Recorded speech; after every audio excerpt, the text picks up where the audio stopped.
Resident Evil 5 is built around cooperative play, so we thought it'd be a good idea to do a co-op video review. Yeah, I'm sort of Sheva to Ryan's Chris Redfield. So in Resident Evil 5, you play as Chris Redfield, and you're sent into Africa, and you meet up with a new partner, Sheva Alomar. Chris and Sheva's mission is to stop a deal for biological weapons that's going down in the Kijuju region of Africa. In fact, this is sort of ripped off a plot of 24, I believe. The storyline here is meant to close out the Chris Redfield story arc, and you have past events, those are all brought up, and some mysteries are solved, some questions are answered. This is really a game, at least for the story-wise, that is meant for people who have played a bunch of other Resident Evil games.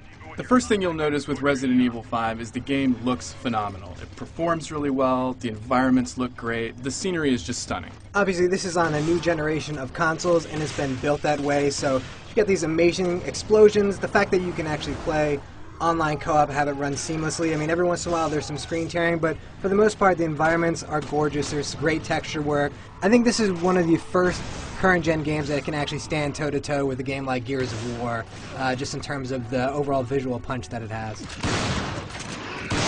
Now, this is a Resident Evil game, but it doesn't play like some of the Resident Evil games you might be familiar with in the past. This is more of an action game than a survival horror game. I would actually go as far to say as that this is really not a Resident Evil game at all. This is an action game that has the overarching themes of Resident Evil mixed into it, but if you go into this thinking you're going to get a corridor shooter with lots of stuff jumping out at you in a creepy atmosphere, it's not here at all.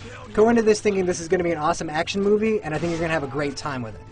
And again, this game was built as a co-op game, and having a partner at your back at all times makes it less scary. So when you know somebody's behind you who can watch your back, you're just not going to have those oh crap moments. Playing RE5 with a partner, a real live partner, is a lot of fun. It's really easy to get in and join a game online, and once you do, you can play however you see fit. Yeah, the combo moves that they had in Resident Evil 4, that same idea is back for Resident Evil 5. Only now with a co-op player, you can have a little bit more fun with it. What's available for a combo move is really dependent on where you shoot an enemy, because an enemy's body is going to react differently whether you shoot him in the shoulder or the leg, and that positioning is going to change the type of attack you can do. I always fire directly at the crotch. Although RE5 is built for co-op, a lot of players will play it by themselves, and when you do that, Sheva will be controlled by the AI. It does a pretty good job. Sheva does an okay job of getting out of the way and not being in your line of sight. She does tend to overuse ammo and overuse health, so you gotta kind of watch her. Also, fans of Resident Evil are familiar with the fact that you usually only have a certain number of inventory slots, and you have to kind of carefully manage that. So you can also use Sheva sort of as a pack mule, kind of you take the weapons you want and give her the things that you want her to carry around, except not health. I need ammo. Take this!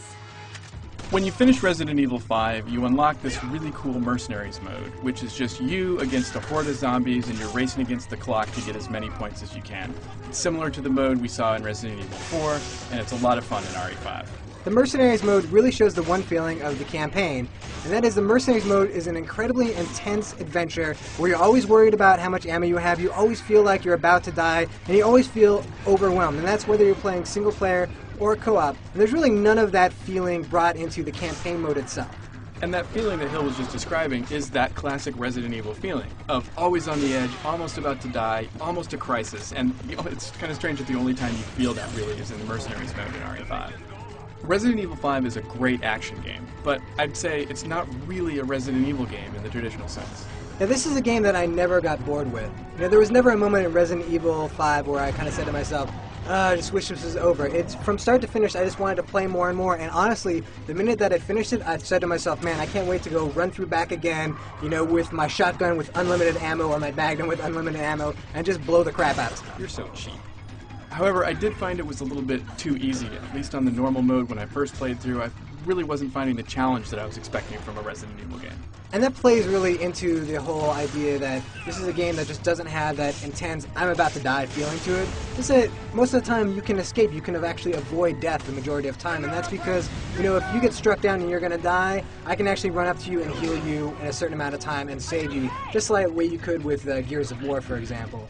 And it just, you always feel like you have a safety net. this may not be the game that Resident Evil fans expected, but it's still a great game. As far as third-person action games go, if you forget the fact that this is a Resident Evil game, I think this is one of the best ones that we've seen so far on this generation. It's just when you factor in that idea that this is supposed to be Resident Evil, that it comes up slightly lacking just because it doesn't have that horror element to it that we've come to expect from